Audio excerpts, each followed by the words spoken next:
Syarifah Cahya Dewi dari program studi bisnis digital Universitas Belajar.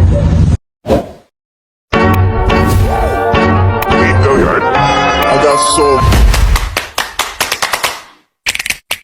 motherfucking design on right now.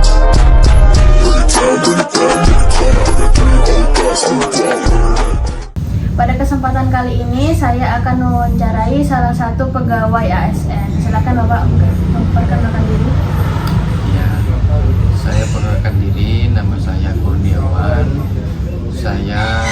Status saya ASN di salah satu OPD di Kabupaten Sumedang. Baik, langsung saja ya Bapak ke pertanyaan yang pertama. Ya, Yang pertama itu, Bapak ini kan merupakan salah satu pegawai ASN. Bagaimana cara Bapak mengatur keuangan rumah tangga di rumah? iya. Jadi penghasilan ASN itu memang terbatas. Sudah ada aturan-aturannya, sehingga kita harus bisa pintar-pintar mengatur keuangan kita sendiri, karena memang penghasilan kita memang terbatas. Sudah ada aturan-aturannya, sehingga untuk bisa mengatur keuangan itu saya memasrahkan pengaturan keuangan untuk pembelanjaan kebutuhan sehari-hari itu memang kepada istri saya yang mengatur. Sehingga setiap bulan manakala kemudian gajian itu, saya selalu memberikan keuangan itu sebagian untuk pembelanjaan kebutuhan sehari-hari. Nah, selain itu, untuk sebagian untuk disimpan dan sebagian lagi untuk kebutuhan saya untuk menunjang aktivitas sehari-hari saya. Baik Bapak. Selanjutnya ada cara Bapak mengontrol pemasukan dan pengeluaran untuk memenuhi kebutuhan rumah tangga. Iya, saya setiap kali untuk melakukan pembelanjaan itu memang mendahulukan kebutuhan-kebutuhan yang memang sangat-sangat perlu dan penting untuk dibeli, sehingga manakala kemudian ada kebutuhan lain-lain yang sekiranya tidak terlalu penting, tidak terlalu urgent untuk dibeli, maka saya kesampingkan dulu. Saya mendahului kebutuhan sehari-hari yang memang untuk kebutuhan sehari-hari, misalnya untuk kebutuhan makanan kita sehari-hari, itu kita penuhi dulu.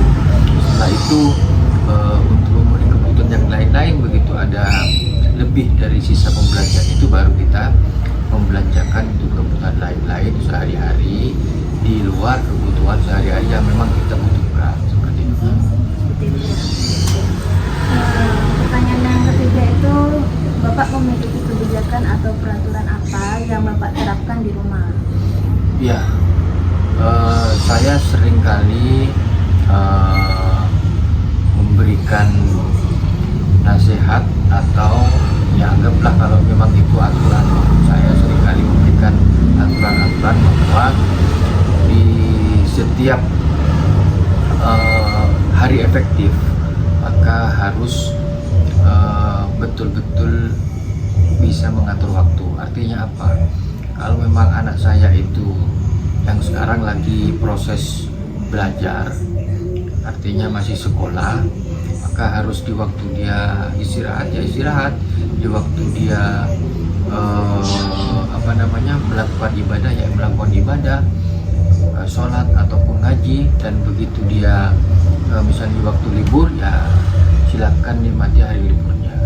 Sehingga saya mau wanti-wanti kepada anak saya itu, kalau memang waktunya belajar, lupakan dan tinggalkan aktivitas yang lain, kita fokus. Dan manakala kemudian memang ada hari libur, ya silakan sempatkan waktu untuk berlibur itu. Apa yang menjadi keinginannya, aktivitas di luar, yang mempersilahkan untuk dilakukan. Tapi yang terpenting adalah kebersamaan bersama-sama keluarga itu sangat-sangat penting juga, harus